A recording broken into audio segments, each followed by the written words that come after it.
The Florida Maquis has been talking about the situation in Venezuela for almost 2 years now. And in today's video, I'm going to try to reveal some information that will put to rest any delusions people have about the motivations of Code Pink. Now, many of you have taken issue with my stance that what they're doing at the embassy in DC, or what was the former embassy in DC, is not helpful. In fact, it gives DC a huge opportunity for a win, which they're going to have. Because Nicolas Maduro, once again, withdrew his diplomats. They left. They evacuated the building. They wanted nothing more to do with DC, and I applaud them for that. It makes them even yet more irrelevant. But Code Pink had to interject themselves into this. And they are doing so not because they believe in the sovereignty of the people of Venezuela. There are many who believe that Nicolas Maduro isn't socialist enough. I know that's a hard thing for people to wrap their head around. DC has made it about a man, about Nicolas Maduro. He is just an expression of what the people of Venezuela have stated they want their society to be. The problems that we have seen have come as a result of DC's attempt to destroy them financially. They don't want them to play on an even playing field with everyone else and see whether they succeed or fail.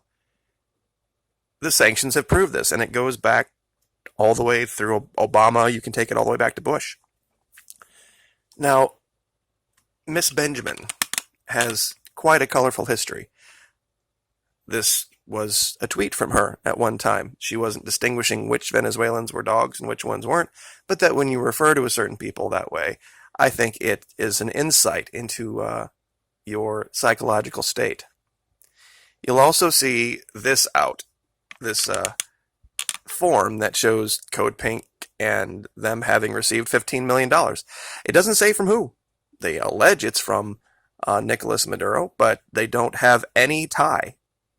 They will take this picture and they will put it up next to pictures of this Medea Benjamin next to Hugo Chavez and just try to get you to make the leap. But there is no connection that way. They may have not. But the point is this. Code Pink only cares about Code Pink. They only care about being relevant. Where were they a year ago? Where were they a year and a half ago?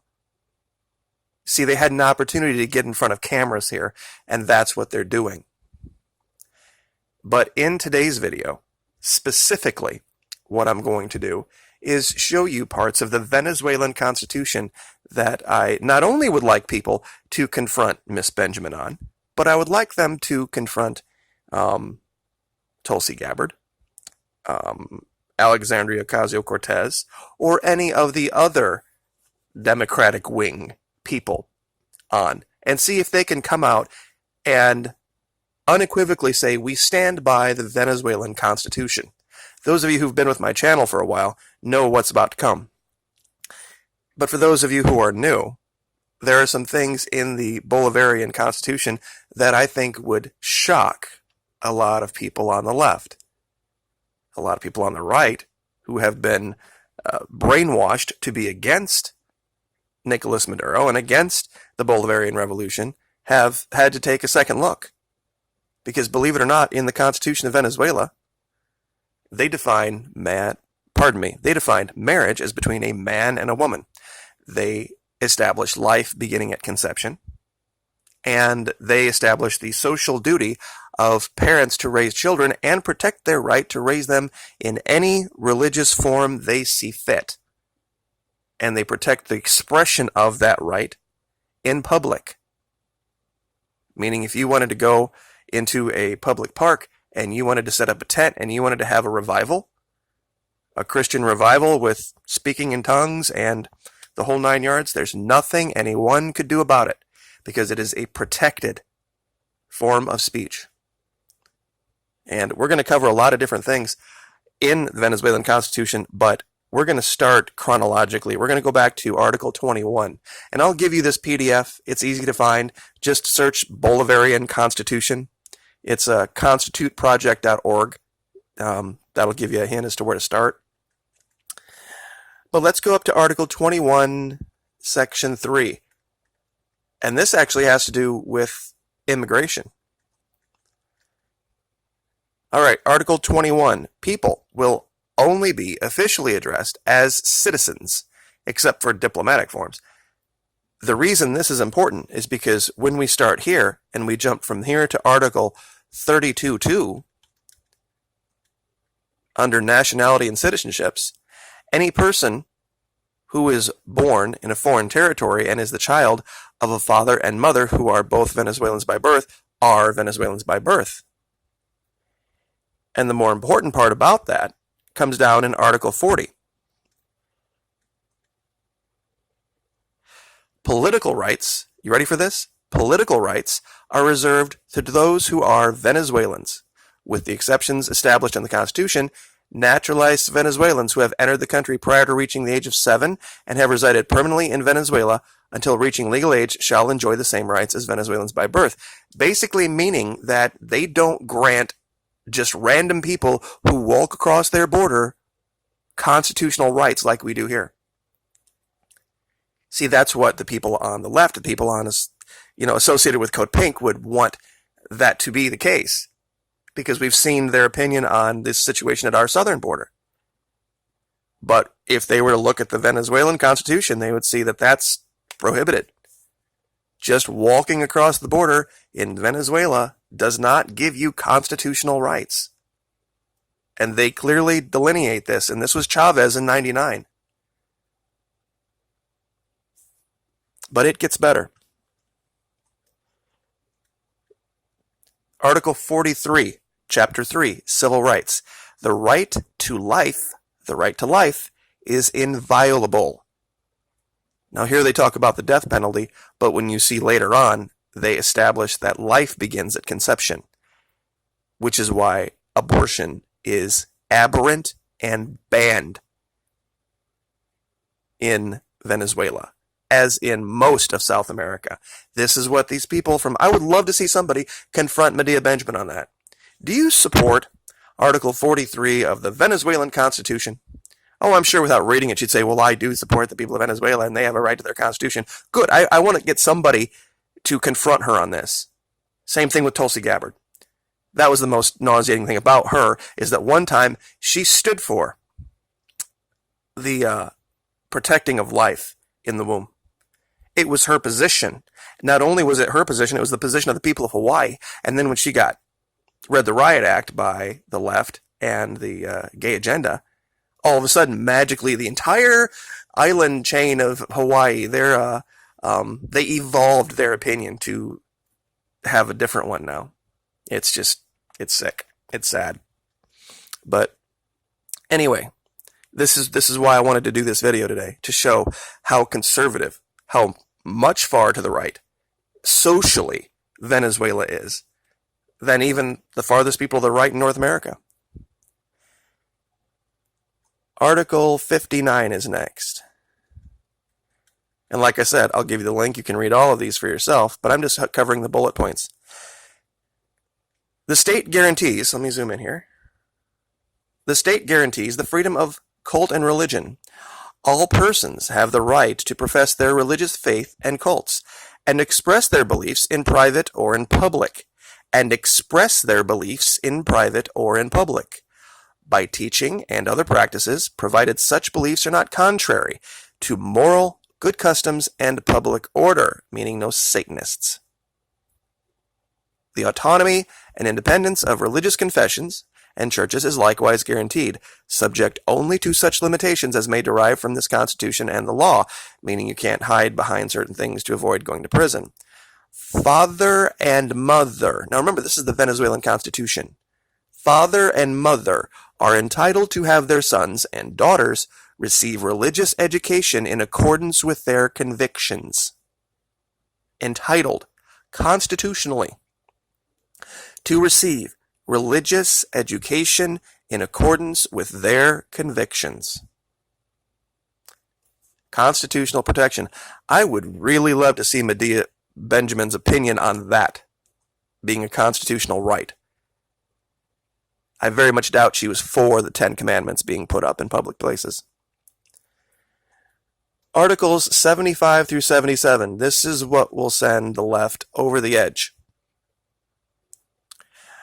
Alrighty. Chapter 5, Social and Family Rights. The state shall protect families as a natural association in society, and as the fundamental space for the overall development of persons. Family relationships are based on equality of rights and duties, solidarity, common effort, mutual understanding, and reciprocal respect among family members. The state guarantees protection to the mother, father, or other person acting as head of household. Children and adolescents have the right to live, be raised, and develop in the bosom of their original family. Right to live in the bosom of their original family. Right to live in the bosom of their original family. When this is impossible or contrary to their best interests, they shall have the right to a substitute family in accordance with law. Adoption has effects similar to those of parenthood and is established in all cases for the benefit of the adoptee. All cases for the benefit of the adoptee, meaning the child's interests supersede that of the two gentlemen who want to pretend that they're mommy and daddy, or the two mommies that want to pretend they're mommy and daddy. In accordance with law, international adoption shall be subordinated to domestic adoption. Imagine that. Imagine something like that being said in America. We're going to make sure that American children, all American children, have families and homes before we let anyone adopt anyone internationally. That's in the Venezuelan Constitution. That's what they believe. I would love to see any Democrat come out on board with that. Article 76. As if not to drive the nail home, the state shall protect families as a natural association in society. As a fundamental space, pardon me, that was the beginning of Article 75. Article 76. Motherhood and fatherhood are fully protected, whatever the marital status of the mother or father. Couples have the right to decide freely and responsibly how many children they wish to conceive and are entitled to access to the information and means necessary to guarantee the exercise of this right. The state guarantees overall assistance and protection for motherhood, in general, from, here we go, the moment of conception. Because they have a protection of the right to life, the state guarantees overall assistance and protection for motherhood, in general, from the moment of conception, throughout pregnancy, delivery, and the puerperal period, and guarantees full family planning services based on ethical, and scientific values. The father and mother have the shared and inescapable obligation of raising, training, educating, maintaining, and caring for their children, and the latter, meaning the children, have the duty to provide care when the former are unable to do so by themselves. The necessary and proper measures to guarantee the enforceability of the obligation to provide alimony shall be established by law. Imagine our Constitution saying something like that. Code pinkers would be out protesting that day and night. See, they don't even know what they're doing at the embassy. They're just there to get in front of a camera because they're a bunch of anti-war nuts. They're not just anti-regime change war. They're anti-all war. This isn't something specific that they're doing because they are allying with the people of Venezuela, because they understand the social dynamic of Venezuela or their sovereignty. We have the folks on the right that love to attack Venezuela because they say, well, they take away guns, Yeah, other than the 3 million trained militia that have sworn their duty to protect their country, yeah, other than them, yeah. Well, I don't want to feel like I should have to do anything to protect my country. I should just...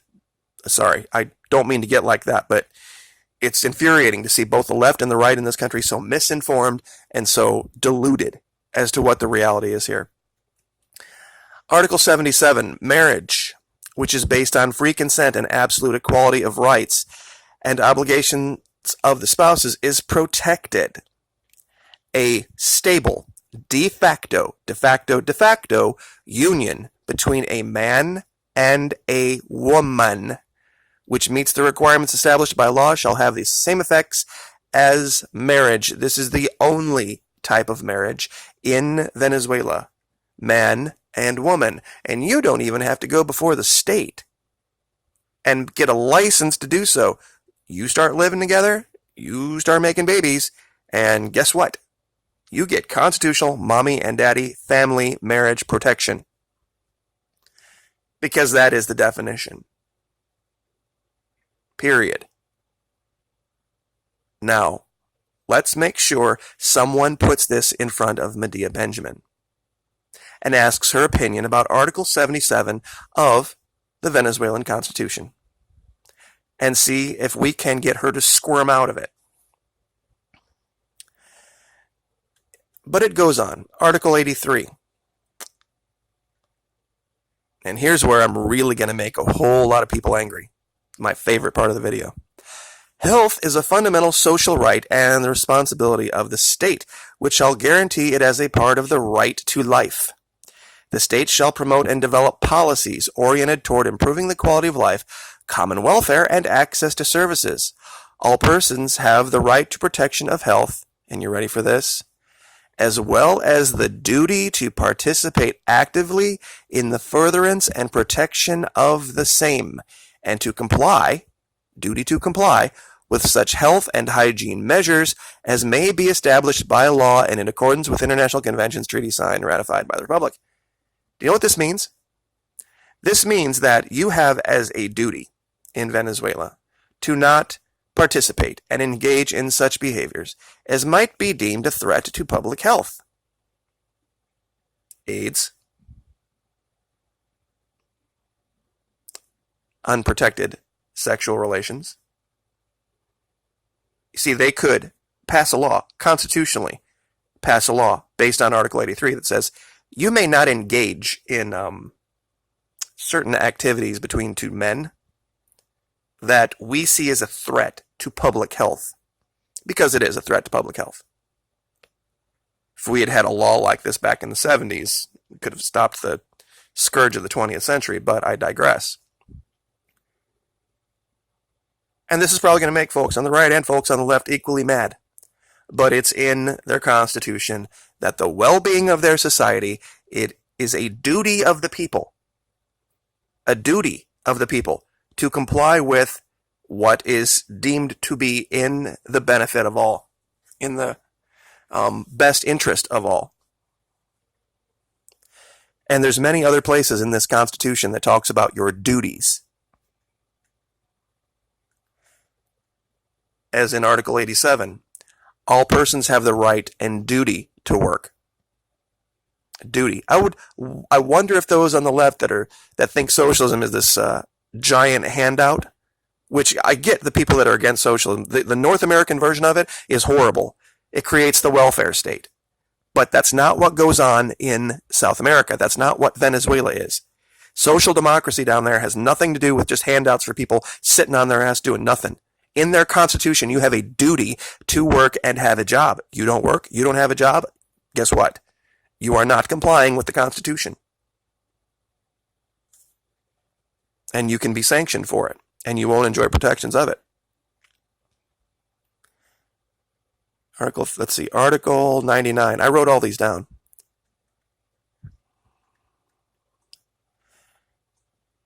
All right, cultural values are the unrenounceable property of the Venezuelan people and fundamental right to be encouraged and guaranteed by the state, efforts being made to provide the necessary conditions, legal instruments, means, and funding.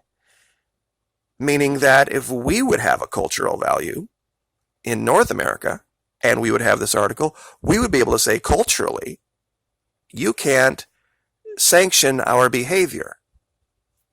Like, for example, the Amish, or the Mennonites, or any type of conservative culture, Christian culture, once again, is protected.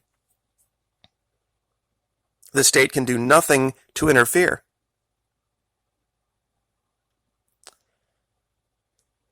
Article 102. Education is a human right and a fundamental social duty. Meaning it's your job, when they provide free education, to go get that education. That's your job. That is your duty. People in North America are completely lost when you talk about duty. When you talk about real service. What you're required to do on behalf of your society, on behalf of your culture. They just want all the benefits and they don't want to have to do anything for them. That's what's so sickening about the gun rights people these days. They want all of their free guns, but they don't want to have to be obliged to go train or go be part of a militia that can be called upon to defend this country. Article 104, persons of recognized good moral character and proven academic qualifications shall be placed in charge of education. The first qualification to be a teacher is to be of recognized good moral character. That is your first qualification as a teacher. It doesn't matter what level of education you have, that is your first qualification. No recognized good moral character, no teaching position. Period. Alrighty, Article 107. Environmental education is obligatory in the various levels and modes of the education system, as well as informal civil education, Spanish, Venezuelan, geography and history, and the principles of the Bolivarian thought shall be compulsory courses at public and private institutions up to the diversified cycle level. Meaning you are going to have to be educated on what are the principles of this country. Why do we believe what we believe? Why does this Constitution say what it says? With this being compulsory, it makes it almost impossible for outside globalist forces to come in and subvert you from the education level up, which is what's happened in this country. We have a whole lot of people who are entitled to a whole lot of things according to them, but have no duty. They have no idea. They just need of service. They think they can just sit back and enjoy the protection of this, and that. Same on the left, same on the right, without having to do a damn thing.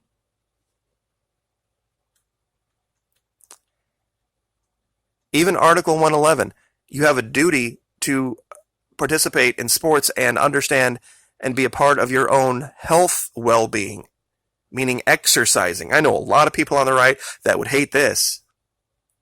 You mean I've got to get up off my ass and go do something? I can't just sit here and just pile food into my mouth and watch Fox News all night?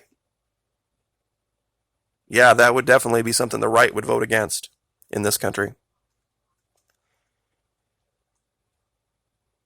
And, Chapter 8 is economic rights. And when you go through here, I'm not going to go through each one, but 112, 113, 114, all of these, if you read them and you read them critically, you will, especially Article 114, economic crime, speculation, hoarding, usury, the formation of cartels and other related offenses shall be punished severely in accordance with law.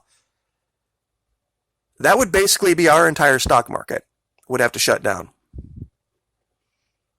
Pretty much all of Manhattan would have to shut down, New York, D.C., Boston. It's against the law. It's constitutionally prohibited in Venezuela to do this. But they have property rights guaranteed. They also have voting rights guaranteed as well. The last three that we'll do here, Article 130, 34, and 45. They actually have Chapter 10, duties. They have duties, literally as a chapter in their Constitution. Duty to honor and defend their native land symbols and cultural values, and to guard and protect the sovereignty, nationhood, territorial integrity, self-determination, and interest of the nation. Duty to comply with and obey the Constitution and the laws. Duty to fulfill your social responsibilities. Duty to contribute toward public expenditures. Duty to perform civilian and military service as necessary.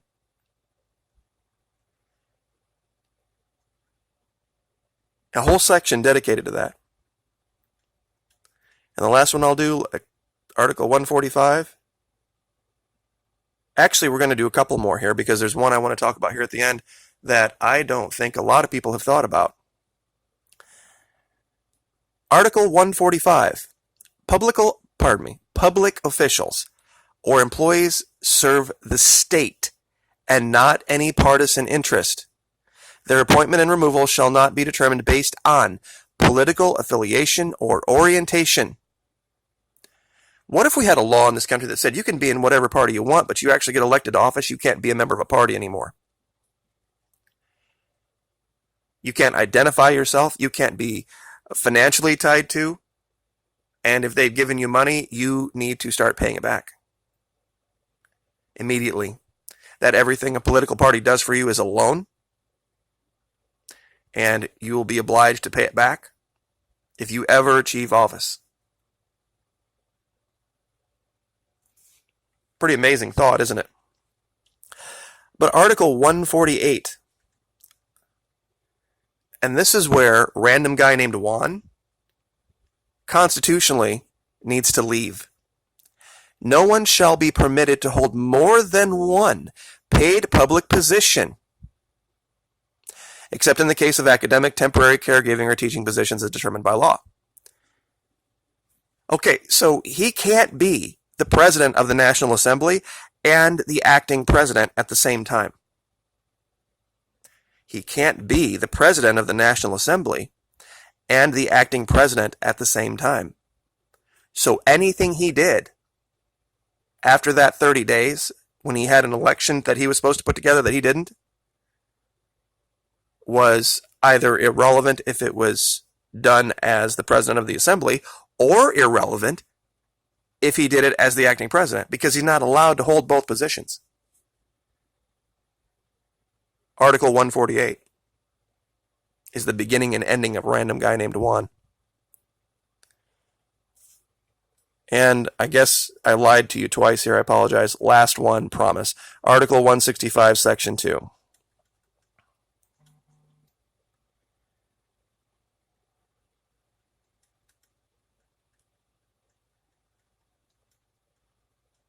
One second. Here we go.